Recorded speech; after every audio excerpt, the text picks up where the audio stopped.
नमस्कार दोस्तों, स्वागत है आपका और आपके साथ मैं हूं आशिमा त्यागी। दोस्तों, जिस दौर में चुनावी राजनीति का सबसे असरदार हथियार विकास या रोजगार नहीं बल्कि फेक न्यूज और हेट स्पीच बन चुके हों, वहां अगर कोई सरकार सीधे इस हथियार पर ही वार कर दे तो सियासी भूचाल आना तय है।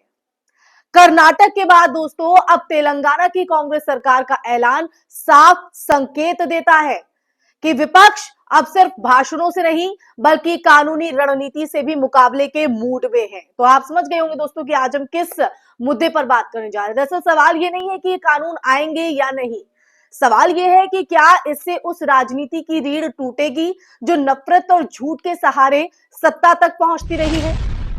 तो मुख्य मुद्दा आप समझ गए हैं कि फेक न्यूज और हेट स्पीच की राजनीति को लेकर है। तो दोस्तों, इस मुद्दे पर पिछले एक दशक में आप देखिए कि भारतीय राजनीति का जो चरित्र है वो तेजी से बदला है। ये मैं नहीं कह रही हूं, ये भारतीय राजनीति का जो चरित्र है वो दिखा रहा है। सोशल मीडिया, आईटी सेल्स और एल्गोरिदम ड्रिवन नैरेटिव्स ने चुनावी विमर्श को तथ्य से ज्यादा भावनाओं और डर पर आधारित कर दिया है। और देखिए, खासकर अगर देखा जाए तो खासकर भारतीय जनता पार्टी पर लंबे समय से ये आरोप लगते रहे हैं कि उसका जो digital ecosystem, IT cell, WhatsApp university और ट्रोल नेटवर्क जो है वो फेक न्यूज को हथियार बनाकर समाज में ध्रुवीकरण करता है। मुस्लिम विरोधी जो नैरेटिव है, विपक्ष को देशद्रोही बताना, झूठे वीडियो और एडिटेड क्लिप्स जो है वो ये सब चुनावी रणनीति का हिस्सा बन चुके हैं दोस्तों। अब देखिए, इन तमाम परिस्थितियों के बीच कर्नाटक मॉडल एक टर्निंग पॉइंट साबित हुआ। कांग्रेस शासित कर्नाटक में हेट स्पीच और फेक न्यूज के खिलाफ सख्त कानून लाकर एक मिसाल पेश की गई। यह सिर्फ एक कानूनी कदम नहीं था दोस्तों, बल्कि एक राजनीतिक संदेश भी था कि नफरत को फ्री स्पीच की आड़ में अब खुली छूट नहीं मिलेगी।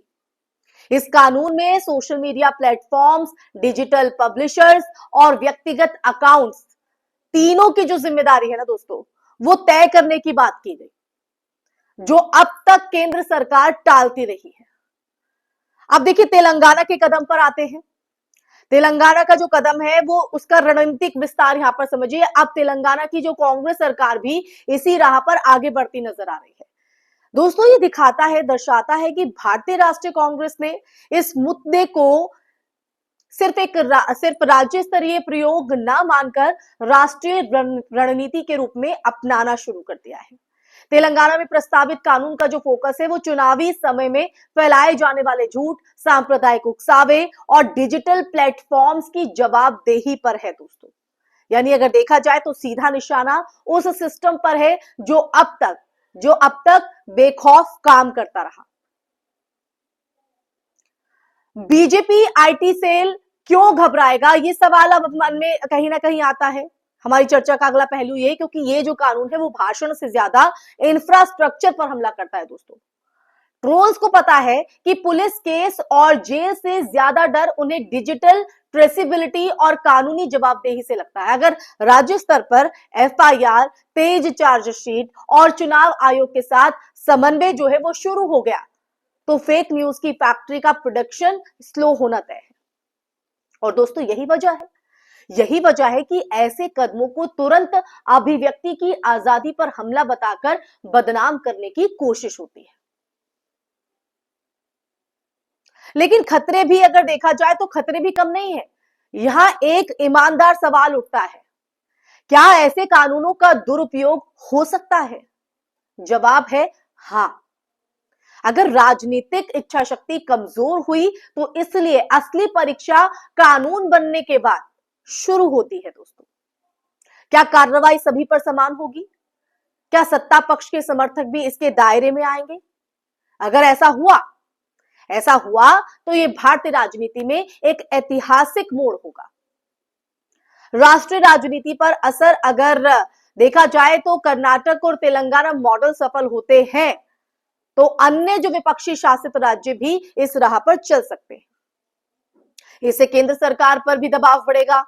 वो और साथ ही वो फेक न्यूज और हेट स्पीच को लेकर दोहरे मापदंड छोड़े। और ये जो कदम है ना, वो 2029 की राजनीति के लिए कांग्रेस को वो रामबाण दे सकता है जिसकी उसे लंबे समय से तलाश थी, अगर कांग्रेस इसे सही डायरेक्शन में और सही तरीके से समझे। यानी जो नैरेटिव की लड़ाई में नैतिक और कानूनी बढ़त कहीं ना कहीं कांग्रेस के लिए फेवर में आ सकती है। तो ऐसे में दोस्तों, ये सिर्फ बीजेपी बनाम कांग्रेस की लड़ाई नहीं है, ये तय करेगा कि आने वाले चुनाव झूठ और नफरत से लड़े जाएंगे या तथ्य और कानून से।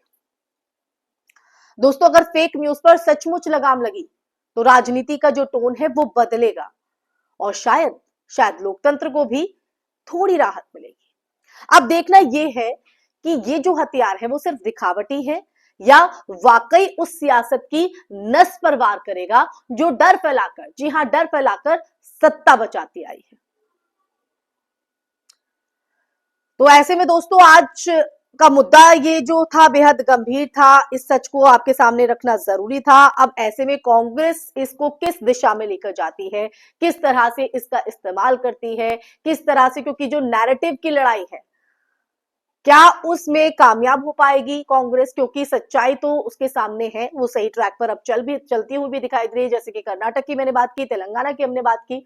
अब देखना होगा कि इस जो लड़ाई में, ये जो लड़ाई शुरू की गई है, इसमें जीत किसकी होती है। तो दोस्तों, इसी के साथ इस चर्चा में फिलहाल के लिए बस इतना ही। ये चर्चा आपको कैसी लगी, और साथ ही जो कांग्रेस बनाम बीजेपी की, मैंने पहले भी कहा है कि लड़ाई उनकी नहीं है, लेकिन फिर भी आप किस तरह से देखते हैं, किसका पलड़ा भारी आपको नजर आता है, और सिर्फ ना फिर पलड़ा भारी, बल्कि सच्चाई आपको किस में नजर आती है जो जनता से जुड़ी हुई हो। तो आपका नजरिया क्या कहता है, कमेंट बॉक्स में कमेंट करके जरूर बताइएगा। इस वीडियो को ज्यादा से ज्यादा शेयर कीजिएगा दोस्तों, क्योंकि आप जितना इस वीडियो को शेयर करेंगे, सच उतना ही लोगों तक पहुंचेगा और लोग भी फैसला देश हित में ले सकते हैं। इसी के साथ दोस्तों आपसे इजाजत लेना चाहती हूँ, फिर हाजिर होंगे ऐसे ही सच के मुद्दे के साथ। तब तक के लिए अपना ख्याल रखिए। जय हिंद, जय भारत, नमस्कार।